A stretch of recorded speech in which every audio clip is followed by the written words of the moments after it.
Hello guys, मेरा नाम है सूजल जायसवाल और आप देख रहे हैं जेआरएफ विद सूजल। आपका स्वागत है आज की कोई इंटरेस्टिंग क्लास में।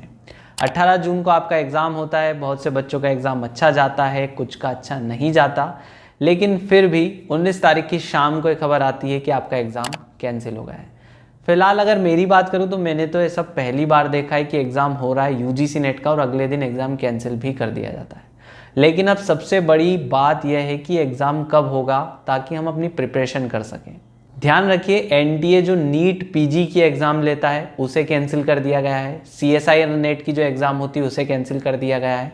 तो ऐसे में ये नहीं कहा जा सकता है कि अगले एक महीने में एनटीए यूजीसी नेट की एग्ज़ाम ले ले। मुझे तो पर्सनली नहीं लगता है कि एक महीने के अंतर्गत एनटीए के द्वारा यूजीसी नेट की एग्ज़ाम ली जाएगी, क्योंकि देखिए अगर एक महीने में ही एग्ज़ाम वापस ले ली जाती है तो इसकी क्या गारंटी है कि फिर से पेपर लीक नहीं होगा। और अभी इस पे सीबीआई का इन्वेस्टिगेशन भी चल रहा है, तो सीबीआई अपनी जांच करेगी, अपराधियों को पकड़ेगी और इस सिस्टम को सुधारेगी, उसके बाद ही अगला एग्ज़ाम हो पाएगा। तो मुझे लगता है कि सितंबर तक ये एग्ज़ाम जा सकता है या फिर अगस्त के लास्ट वीक में एग्ज़ाम जा सकता है। लेकिन यहाँ पर सबसे बड़ा सवाल यह भी आता है कि अगर सितंबर में एग्ज़ाम होती है तो फिर इसका रिज़ल्ट अक्टूबर में आएगा और पीएचडी के लिए भी इस बार रिज़ल्ट दिया जाएगा। तो बहुत सी यूनिवर्सिटीज़ ऐसी हैं जो पीएचडी वहाँ पर आने वाली है, तो बच्चों का एडमिशन भी इस जून के आधार पर इस बार होना था, तो वो भी यहाँ पर नहीं हो पाएगा।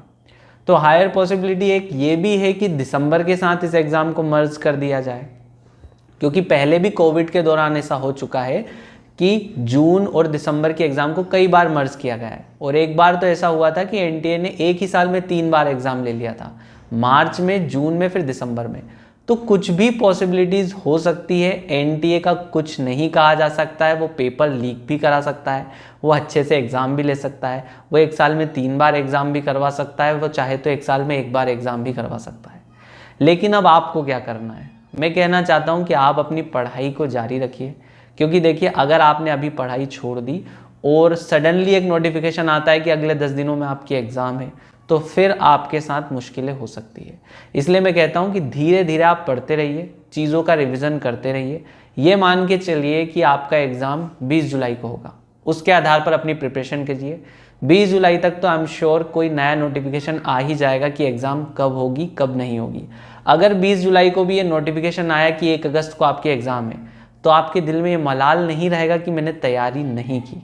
इसलिए तैयारी मत छोड़िए। एग्ज़ाम कभी भी हो सकता है, वो अगस्त में भी हो सकता है, वो सितंबर में भी हो सकता है और दिसंबर के साथ मर्ज भी हो सकता है।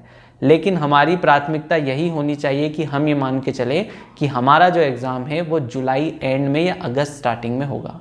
उसी के आधार पर आपको आपकी प्रिपरेशन करनी है। बस आप मन लगाकर पढ़िए और जो रिदम आपका 18 जून से पहले बना हुआ था बस उसी को कैरी ऑन करते जाइए, क्योंकि वही रिदम आपको आने वाली इस एग्ज़ाम में जेआरएफ क्रैक करवाएगा। याद रखिए, जिसने पढ़ाई छोड़ दी बीच में उसका रिदम टूट जाएगा और वो एग्ज़ाम में परफॉर्म नहीं कर पाएगा। इसीलिए मैं आपसे कह रहा हूँ कि अपनी पढ़ाई को कंटिन्यू करिए, क्योंकि आपको बहुत फ़ायदा दिलाएगा। जिसने इस फेज़ में पढ़ाई चालू रखी, आई एम डैम श्योर उसी का सिलेक्शन होगा। सो आई होप आपको थोड़ा क्लियर हुआ होगा कि आपको किस आधार पर अपनी प्रिपरेशन करनी चाहिए। मान के चलिए कि 20 जुलाई को आपका एग्ज़ाम है, उसके अकॉर्डिंग आप पढ़ते रहिए और जो भी नई इन्फॉर्मेशन आती है मैं आपके साथ शेयर कर दूंगा। आप हमारा टेलीग्राम चैनल ज़रूर फॉलो कर लें, क्योंकि इंपॉर्टेंट क्लासेस की पीडीएफ भी मैं उस पर डालता हूं। और जो भी एनटीए की तरफ से, यूजीसी की तरफ से, मिनिस्ट्री ऑफ एजुकेशन की तरफ से अगर कोई नोटिस आता है तो मैं तुरंत उसे अपने टेलीग्राम चैनल पर डाल देता हूँ। आई होप आपको वीडियो पसंद आया होगा। मिलेंगे जल्दी एक और इंटरेस्टिंग क्लास के साथ, इन्फॉर्मेटिव वीडियो के साथ। तब तक के लिए देखते रहिए जेआरएफ विद सूजल। नमस्ते।